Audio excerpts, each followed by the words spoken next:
என்று சொன்ன பொழுது, யார் எனக்கு தாயார், யார் எனக்கு சகோதரர், யார் எனக்கு சகோதரிகள், என் பிதாவின் சித்தம் செய்கிறவர்களே எனக்கு தாயும் என் சகோதரரும் என் சகோதரிகளுமாய் இருக்கிறார்கள் என்று சொன்ன தேவன் அந்த சிலுவையிலே இயேசு கிறிஸ்துவை கூட இருந்த எல்லோரும் ஓடிவிட்டார்கள்.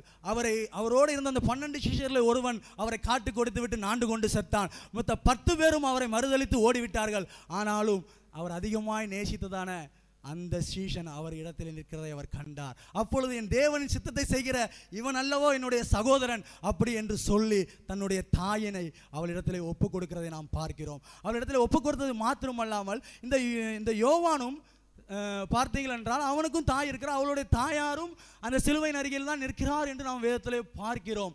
இருந்தாலும் அந்த சீசன் அந்த வேளையிலே அவளை தன்னிடமாக ஏற்றுக்கொள்கிறான். யாரெல்லாம் இந்த வேளையிலும் மரியாதை போல ஆண்டவரை ஏற்றுக்கொண்டதினால என் வாழ்க்கையில் இவ்வளவு கஷ்டம், எனக்கு இவ்வளவு நிந்த, இவ்வளவு அவமானம் சொல்லி நீங்கள் வந்திருக்கீங்களோ, இல்லை மரியாதை போல உங்களுடைய ஆத்துமாவிலே ஒரு பட்டயம் ஊறி இருக்குமோ, அது வியாதியோ அது வியாகுலமோ துன்பமோ எதுவாக இருந்தாலும் அது எல்லாவற்றிற்கும் ஒரு ஆறுதல் செய்கிற தேவன், எப்படி எல்லாருடைய துக்கங்களையும் சுமந்த தேவன், அவரே பரிகாரியான தேவன், அவர் கல்வாரி சிலுவையில் இருந்து மரியாளுக்கு ஒரு வழியை உண்டு பண்ண கூடுமானால் இங்கு வந்திருக்கிற உங்களுக்கும் எனக்கும் ஒரு அற்புதத்தை செய்ய அவராலே கூடும். அது மாத்திரமல்ல, அந்த அன்பின் சீஷனுக்கும் ஒரு என்ன செய்கிறார், ஒரு பொறுப்பை கொடுக்கிறார். யாரெல்லாம் அவருக்கு சீஷராக இருக்கிறார்களோ, யாரெல்லாம் அவர் பாடுபடும் பொழுது அவருடைய பாடுகளில் நான் ஐக்கியம் கொள்கிறேன் ஆண்டவரே, உம்முடைய சிலுவையை நான் சுமப்பேன் ஆண்டவரே, நீர் எனக்கென்று வைத்திருக்க என்னுடைய சிலுவையை சுமந்து கொண்டு உமக்காக வாழ்வேன் என்று இந்த பூலோகத்திலே யாரெல்லாம் அவருக்கென்று தன்னுடைய வாழ்க்கையை அர்ப்பணிக்கிறார்களோ அவருக்கு தேவன் பொறுப்புகளை தருகிறவராய் நாம் பார்க்கிறோம்.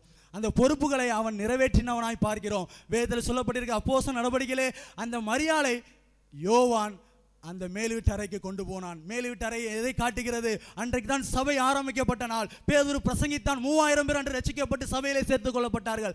அதே போல நீங்கள் தேவனுடைய சித்தத்தின்படி செய்ய, ஆண்டவரே நீர் அல்லவோ எனக்காக இவ்வளவு கல்வாரி சிலுவையிலே பாடுபட்டீர், எனக்காக அல்லவோ நொறுக்கப்பட்டீர், இந்த தியாகத்தை உணர்ந்து நான் இன்று மனம் திரும்புகிறேன், உமக்காக என் வாழ்க்கையை அர்ப்பணிக்கிறேன் என்று ஒரு அர்ப்பணிக்கும் உள்ளத்தோடு நம்மளை தாழ்த்துவேமானால் தேவன் நமக்கு வரங்களையும் வல்லமையும் கொடுத்து ஆத்துமாக்களை ஆதாயம் செய்து எப்படி அந்த சீஷன் மேல்விட்டு அறையிலே அந்த மரியாதை கொண்டு சேர்த்தானோ அதே போல சபையிலே கொண்டு சேர்க்கிறதுக்கு தக்கதான கிருபைகளை நமக்கு தருகிறதான தேவனாய் இருக்கிறார். அது மாத்திரமல்ல, அந்த யோவானுக்கு தேவன் பத்மோ தீவிலே அவனுக்கு தரிசனமாய் எல்லா காரியத்தையும் வெளிப்படுத்தினார். அவனை எண்ணெய் சட்டியிலே போட்டு பொறிக்க வேண்டும் என்று நினைத்தார்கள். ஆனால் அவனை கொல்ல முடியவில்லை. நீங்கள் தேவனுக்கென்று பக்தி வைராக்கியமாய் அவருக்காக பாடுகளை பட நீங்கள் உங்களை அர்ப்பணிப்பீர்களே ஆனால் இந்த தேசத்திற்கும் இந்த பட்டணத்திற்கும் இந்த முழு உலகத்திற்கும் உங்களை ஆசீர்வாதமாய் எடுத்து பயன்படுத்த என் தேவனாலே முடியும். அதற்கு நீங்கள் அர்ப்பணிக்க வேண்டும் என்று தேவன் இந்த வேளையில் விரும்புகிறார். இது எல்லாவற்றையும் நாம் அறிந்தவர்களாய் இருந்தாலும் தேவன் தன்னுடைய பொறுப்புகளை ஒப்படைத்து போகிறவராக இருக்கிறார். அதே போல இன்று அவர் கல்வாரி சிலுவையில் அன்று தொங்கின தேவன் இன்றும் நம்மை நோக்கி பார்த்து கொண்டிருக்கிறார். அவருடைய வருகை நெருங்கிவிட்டது. அதற்கு ஆத்துமாக்களை ஆதாயம் செய்ய வேண்டும், அவருடைய ராஜ்யத்திற்கு ஜனங்களை சேர்க்க வேண்டும். அந்த பொறுப்புகளை நம்முடைய கரங்களில் கொடுக்கும்படியாக அவர் நோக்கி கொண்டிருக்கிறார். நாமும் அந்த 10 சீசர்களைப் போல மறுதலித்து ஓடிவிட போகிறோமா? அல்ல என்றால் அந்த யோவானை போல எப்படி அந்த மரியாதை அந்நேரமே ஏற்றுக்கொண்டானோ அதே போல நம்மை தாழ்த்தி ஒப்பு கொடுக்க போறோமோ? இது எல்லாவற்றிற்கும் மேலாக தன் தாய்க்கு ஆற்ற வேண்டிய கடமையும் தன்னுடைய மாம்சத்திலே அவர் நிறைவேற்றி முடித்தார் என்று வேதத்திலே பார்க்கிறோம். அதேபடியாக கடைசியாக நான் ஒன்று சொல்லிக்கொள்ள விரும்புகிறேன்.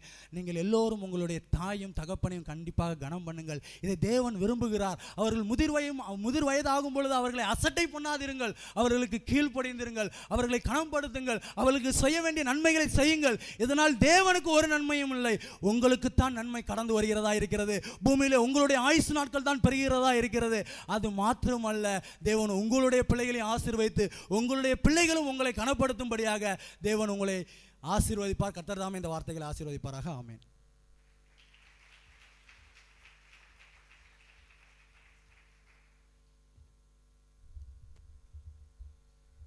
கர்த்தருடைய பரிசுத்த நாமம் மகிமைப்படுவதாக. 4வது வார்த்தைக்கு நேராக நாம் கடந்து வந்திருக்கிறோம். மத்தேயு எழுதின சுவிசேஷம் 27ஆம் அதிகாரம் 45-46 நானே வாசிக்கிறேன். 6ஆம் மணி நேரம் முதல் 9ஆம் மணி நேரம் வரைக்கும் பூமியெங்கும் அந்தகாரம் உண்டாயிற்று. 9ஆம் மணி நேரத்தில் இயேசு ஏலி ஏலி லாமா சமக்தானி என்று மிகுந்த சத்தமிட்டு கூப்பிட்டார். அதற்கு என் தேவனே என் தேவனே ஏன் என்னை கைவிட்டீர் என்று அர்த்தமாம். ஒரு நிமிடம் தலைகளை தாழ்த்தி, பரிசுத்த பிதாவே, உம்மை நன்றியோடு ஸ்தோத்தரிக்கிறோம், துதிக்கிறோம். இந்த வேளையிலும் இந்த 4வது வார்த்தையின் மூலம் உம்முடைய பிள்ளைகளோடு கர்த்தாவே அந்தகாரத்தை இன்றைக்கு நீக்கி கர்த்தாவே கைவிடப்பட்ட நிலையிலிருந்து இவர்கள் விடுதலை ஆகும்படியாய் கர்த்தர் இன்றைக்கு நீர் பேசுகிறமைக்காக நன்றி. அடிமை மறைத்துக் கொள்ளும் உம்முடைய நாமத்திற்கே மகிமை வரப்பண்ணும். தாழ்த்தி ஒப்புக் கொடுக்கிறோம் இயேசுவின் நாமத்தில் பிதாவே, ஆமேன். அல்லேலூயா. கர்த்தருடைய பரிசுத்த நாமம் மகிமைப்படுவதாக. இங்கே நாம் வாசித்தோம் 4வது வார்த்தை, என் தேவனே என் தேவனே ஏன் என்னை கைவிட்டீர். அங்கு சத்தமிட்டதை நாம் பார்க்கிறோம். இந்த வேளையிலே 6ஆம் மணி நேரம் முதல் 9ஆம் மணி நேரம் வரைக்கும் அங்கே அந்தகாரம் உண்டாயிற்று என்று பார்க்கிறோம். இன்றைக்கு 2 காரியத்தை மாத்திரம் உங்களோடு நான் தியானிக்க விரும்புகிறேன். ஒன்று அந்தகாரம், இன்னொன்று கைவிடப்பட்ட நிலைமை. ஏன் இயேசு கைவிடப்பட்டார்? ஏன் இந்த அந்தகாரம் வந்தது? 6ஆம் மணி முதல் 9ஆம் மணி வரை பகல் வேளையிலே இந்த 3 மணி நேரமும் அந்தகாரம் வந்தது என்று பார்க்கிறோம். அந்த நாட்களில் 6 மணி முதல் பகல் 6 மணி முதல் மாலை 6 மணி வரை ஒவ்வொரு மணி வேளையும் ஒவ்வொரு மணி வேளையாக கணக்கிடப்பட்டது. இரவு ஒவ்வொரு 3 மணி வேளையும் ஒவ்வொரு ஜாமங்களாக 4 ஜாமங்களாக கணக்கிடப்பட்டது. இப்பொழுதும் இங்கே இந்த ஒவ்வொரு மணி வேளையாக கணக்கிடப்பட்ட இந்த இதில் 6ஆம் மணி நேரம் முதல் கிட்டத்தட்ட இப்பொழுது உள்ள கணக்குப்படி 12 மணி முதல் 3 மணி வரைக்கும் அந்தகாரம் உண்டாயிற்று என்று வைத்துக் கொள்ளலாம். ஏன் இந்த அந்தகாரம் வந்தது என்று என்பதை நீங்கள் தியானித்து பார்ப்பீர்களானால், பகல் நேரத்திலே இந்த அந்தகாரம், 3 மணி நேரமும் அந்தகாரம். அந்த நேரத்தில் தான், ஏனென்றால் நாம் பார்க்கிறோம், ஆதியிலே வார்த்தை இருந்தது, அந்த வார்த்தை தேவனிடத்தில் இருந்தது, அந்த வார்த்தை இல்லையா, அந்த வார்த்தை மாம்சமாகி, அப்புறம் நீங்க ஆதியாகமத்தில் வாசித்து பார்த்து முதலில் வெளிச்சம் உண்டாயிற்று. அப்ப இந்த வெளிச்சம் யார்? இயேசு கிறிஸ்து. அப்ப இந்த இயேசு கிறிஸ்து பிதாவினிடத்திலிருந்து, இப்ப மாம்ச தேகத்தில் இருக்கிற இந்த நாட்களில் பிதாவினிடத்தில் இருந்து அந்த பெற்றுக்கொண்ட அந்த வெளிச்சம் இப்பொழுது பிதா தம்முடைய முகத்தை அவர் என்ன செய்கிறார்? மறைத்துக் கொண்டார். இந்த மணி வேளையிலே மறைத்துக் கொண்டது நிமித்தமாக இந்த பூமி எங்கும் அந்தகாரம் உண்டாயிற்று. இயேசு கிறிஸ்துவின் வெளிச்சம் இப்பொழுது மறைக்கப்பட்டதாக இருக்கிறது. ஏன் அப்படி மறைக்கப்பட்டுச்சு? இந்த 3 மணி நேரமும் அந்தகாரம் உண்டாயிற்றே, எதற்காக? உங்களுக்காகவும் எனக்காகவும். உங்களில் இருக்கிற அந்தகாரம் மாற வேண்டும், என்னில் இருக்கிற அந்தகாரம் மாற்றப்பட வேண்டும் என்ற ஒரே நோக்கத்திற்காகத்தான் ஆண்டவர் அந்த 3 மணி வேளையும் அந்த அந்தகாரத்தில் பாடு.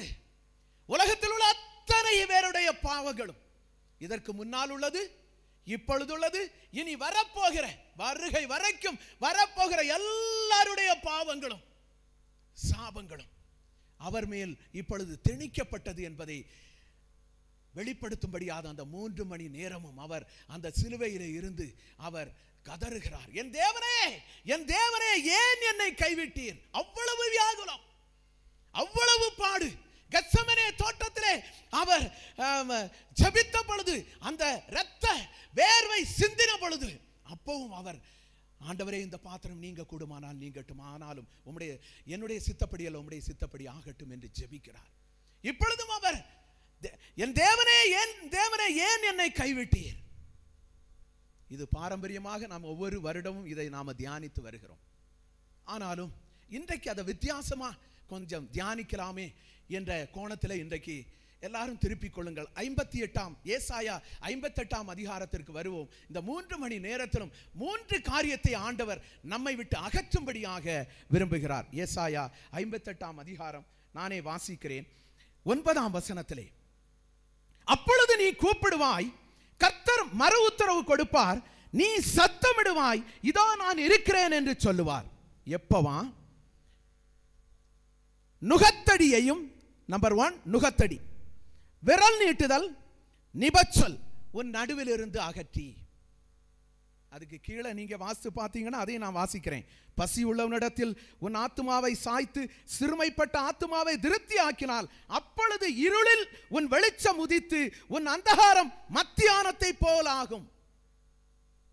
அப்ப அந்தகாரம் மாறணும்னா அந்தகாரம் எங்கே இருக்குதா? இருதயத்தில் இருக்குது. இருதயத்தில் நுகத்தடி, ஒவ்வொருவர் இருதயத்திலும் நுகத்தடி இருக்குன்னு ஆண்டவர் சொல்றார். இந்த நுகத்தடி எப்படி? ஒரு மாட்டு வண்டியில 2 மாட்டை பூட்டும் பொழுது ஒரு நுகத்தை வைத்திருப்பாங்க இல்லையா?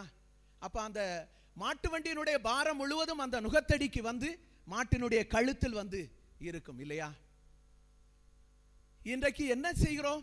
எல்லா பாரத்தையும் இருதயத்தில், அதான் நுகத்தடி, இருதயத்தை கழுத்துல சுமந்து போக வேண்டிய இந்த நுகத்தை இப்ப இருதயத்துல சுமந்து போய் கொண்டிருக்கிறோம்.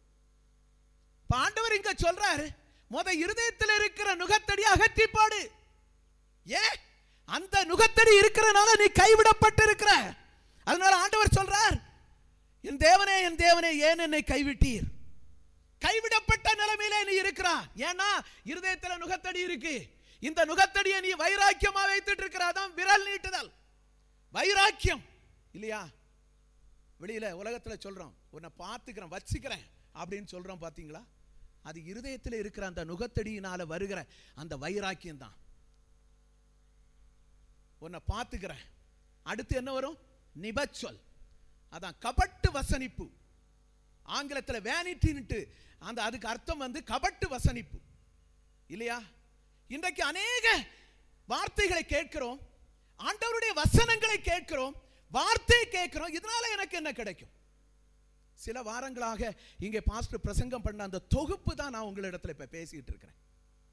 எதுக்காக ஆண்டவர் உங்களையும் என்னையும் படைத்திருக்கிறார்? எதுக்கு ஆண்டவர் தெரிந்து கொண்டார்? என்ன காரணத்திற்காக தெரிந்து கொண்டார்?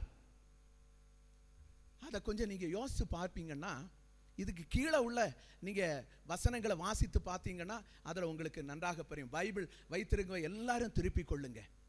நீங்க எதை அகற்றணும்ட்டு ஆண்டவர் சொல்லிட்டார். நுகத்தடி அகற்றி போடுங்க. இருதயத்தில் நிறைய பாரத்தை வைத்துட்டு இருக்கிறீங்க. ஆண்டவரே எனக்கு ஒரு நாளும் விடுதலை இல்லையா, நான் கைவிடப்பட்ட நிலைமையில இருக்கிறேனே. அப்ப நீங்க கைவிடப்பட்ட நிலைமையில இருந்தா ஆண்டவர் இன்றைக்கும் அங்கிருந்து என் தேவனே ஏன் என்னை கைவிட்டீர்னு அவர் சொல்லிட்டே இருக்கிறார். ஏன்? அவர் மத்தியஸ்தர் ஆயிட்டே இல்லையா? அவர் மத்தியஸ்தர். நீங்க பாரத்தை வைத்துட்டு இருந்தா அவர் அடிக்கிறீங்க. பிதா அங்கிருந்து என்ன செய்றார்? இப்ப முகத்தை திருப்பிடுறார். திருப்பினா என்ன வந்தது? அந்தகாரம் வந்துச்சு. இப்ப மத்தியானத்து வெளிச்சம் எப்படி வரும்? எப்படி வரும்? ஆண்டவர் இங்க சொல்றார் எப்படி வரும் இல்லையா? இது அகற்றினால எனக்கு என்ன கிடைக்கும்? அப்ப ஆண்டவர் சொல்ற அகற்றினா மாத்திரம் போதாது, அடுத்து என்ன செய்யணுமாம்? பசி உள்ளவனிடத்தில் உன் ஆத்துமாவை சாய்த்து சிறுமைப்பட்ட ஆத்துமாவை திருப்தி ஆக்கினால் இல்லையா? கண்டிஷன் அகற்றணும். அப்புறம் ஆண்டவர் சொல்றார் பசி உள்ளவனிடத்தில் உன் ஆத்துமாவை திருப்பணும். உங்க ஆத்துமாவை, ஆத்துமா பசியோட இருக்கு, அதை திருப்தி ஆக்குங்க. அதை திருப்தி ஆக்கிட்டு அப்புறம் மற்ற ஆத்துமா இடத்துல திருப்ப நீங்க ஆட்டோமேட்டிக்கா வந்துருவீங்க. இல்ல இதை நான் செய்ய மாட்டேன், எனக்கு ஒரு பெரிய பொறுப்பை தந்தா தான் நான் செய்வேன் அப்படின்னா இது ஆண்டவருடைய ஆவிக்குரிய ஊழியம். இந்த ஊழியத்தை எல்லாரும் செய்யணும். அதைத்தான் ஆண்டவர் இங்க சொல்லிட்டு இருக்கிறார். அப்படி செய்தா எனக்கு என்னையா கிடைக்கும்? என்ன கிடைக்கும் அப்படின்ட்டு நீங்க கேட்கறீங்க. அதை ஆண்டவர் சொல்றார். 11ஆம் வசனத்துல சொல்றாரு, கர்த்தர் நித்தமும் உன்னை நடத்தி மகாவரட்சியான எந்த பஞ்சம் வந்தாலும் எவ்வளவு பிரச்சனை வந்தாலும் உன் ஆத்துமாவை திருப்தியாக்குவேன்ற. கைவிடப்பட்ட நிலைமை எல்லாம் போயிரும் ஐயா. அது மாத்திரம் இல்ல, அவர் சொல்றது இன்னும் ஒரு காரியத்தை கூட இதுல ஆண்டவர் சொல்றார். எப்படியா? எல்லாம் திருப்தியாக்கி எல்லாம் உன்னை விடுவிச்சாச்சு, அதுக்காக அப்படியே முடிஞ்சு போச்சுன்னு நினைச்சியா? அடுத்தும் சொல்றாரு. 13ஆம் வசனத்துக்கு வாங்க. ஏசாயா 80, என் பரிசுத்த நாளாகிய ஓய்வு நாளிலே, இது அப்ப ஓய்வு நாள், இப்ப பரிசுத்த நாள், இப்ப பரிசுத்த நாளிலே உனக்கு இஷ்டமானதை செய்யாதபடி. பாஸ்டர் ஒவ்வொரு பிரசங்கத்திலையும் சொல்லுவாங்க, இதை நான் ஆண்டவர் இதை பேச சொன்னதுனால உங்கள்கிட்ட பேசிட்டு இருக்கிறேன். எத்தனை பேர் நம்ம இஷ்டப்படி வந்துகிட்டு இருக்கிறோம்? இது ஏன் இஷ்டம்? நீங்க சொல்லி நான் என்ன கேட்கிறது? ஆண்டவர் இங்க சொல்றாரு, நீ ஓய்வு நாளிலே உனக்கு இஷ்டமானதை செய்யாதபடி உன் காலை விலக்கி உன் வழிகளின்படி நடவாத. ஆண்டவர் சொல்ற, நான் சொல்லல. கீழே அதை சொல்லிட்டார். கடைசி வசனத்துல நீங்க வாசிங்கன்னா கர்த்தருடைய வாய் இதை சொல்லிட்டுன்ற, நான் சொல்லல.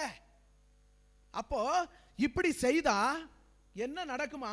உன் இஷ்டமானதை, உனக்கு இஷ்டமானதை செய்யாமலும் உன் சொந்த பேச்சை பேசாமலும் இருந்து கர்த்தருடைய பரிசுத்த நாளை மகிமையுள்ள நாள் என்று எண்ணுவாயானால். ஆண்டவர் கண்டிஷன் எப்படி வைக்கிறார் பாத்தீங்களா? அப்படி எதுக்கு வச்சாரு? எல்லாருக்கும் எண்ணம் இருக்கும், என்னுடைய பிள்ளை யாராகணும்? கலெக்டர் ஆகணும், இல்ல டாக்டர் ஆகணும், என்ஜினியர் ஆகணும். ஆண்டவர் ஆக்குவேன்னு சொல்றாரு. இந்த வசனத்தை கீழே வாசித்து பாருங்க. ஆண்டவர் ஆக்குவேன்னு சொல்லாட்டா வந்து கேளுங்க. என்ன சொல்றாராம்? அப்பொழுது கர்த்தரில் மனமகிழ்ச்சியாயிருப்பாய். எங்க இருக்க பண்ணுவாராம்? பூமியின் உயர்ந்த இடங்களில் உன்னை ஏறி இருக்க பண்ணும்படி. அல்லேலூயா. பூமியில எதுங்க உயர்ந்த இடம்? அந்த இடம் உங்களுக்கு வேணுமா? ஆண்டவர் சொல்றார், இந்த பரிசுத்த நாள்ல நீ சரியா ஆண்டவருக்கு உரிய நேரத்தை உன் இஷ்டமான வேலையை செய்யாத. ஓய்வு நாள்ல, இப்ப பரிசுத்த நாளை, அந்த ஆண்டவர் பரிசுத்த நாளை மகிமையுள்ள நாள் என்று எண்ணுவாயானால் அதை எண்ணம் வரணும். ஆண்டவரே, நான் உம்முடைய சமூகத்துக்கு சரியா வருவேன் ஆண்டவரே, ஏதாவது ஒரு ஊழியம் செய்வேன் ஆண்டவரே, என்ன கிடைக்கும்? இதனால என்ன கிடைக்கும்? அநேகர் இப்படிதான் கேள்வி கேட்டுக்கிட்டு உங்களே வஞ்சித்து கொண்டு இருக்கிறீங்க. எதையாவது ஒன்று ஊழியத்தை செய்யலன்னா இங்க என்ன இருக்காதான்? பூமியின் உயர்ந்த இடத்துல கூட நீங்க இருக்க முடியாதான். அப்ப இன்னைக்கும் அங்க தாழ்விடத்திலே உட்கார்ந்து இருந்துகிட்டு என் தேவனே என் தேவனே ஏன் என்னை கைவிட்டு நீங்க கூப்பிட்டு இருக்கீங்க. ஆண்டவர் அன்னைக்கு கூப்பிட்டு என்ன செய்தார்? உங்களுக்கு பரிகாரத்தை கொடுத்தார். கைவிடப்பட்ட அந்த நிலையிலிருந்து, கைவிடப்பட்ட நிலையிலிருந்து முழுவதுமாக அகற்றிட்டார். நீங்க கைவிடப்படல, அவர் கைவிடப்பட்டுட்டார்.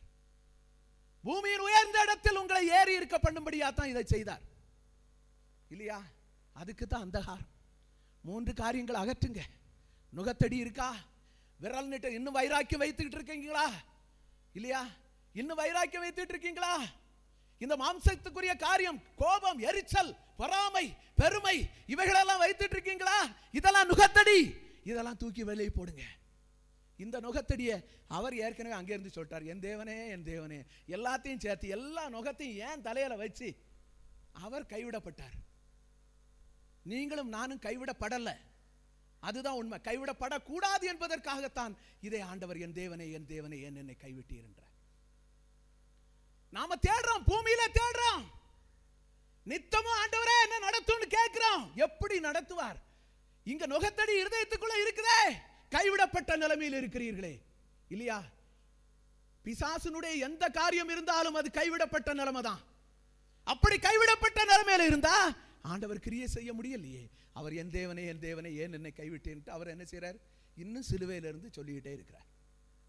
பாரம்பரியமா இந்த காரியங்களை இயேசு, அவருக்கு அவ்வளவு பாடு, அவர் இயேசு கடவுள், அந்த பாடப்பட்டு நான் பட முடியுமா? ஐயா, நீ படக்கூடாதுன்றதுக்காகத்தானே ஆண்டவர் இதெல்லாம் செய்தார்.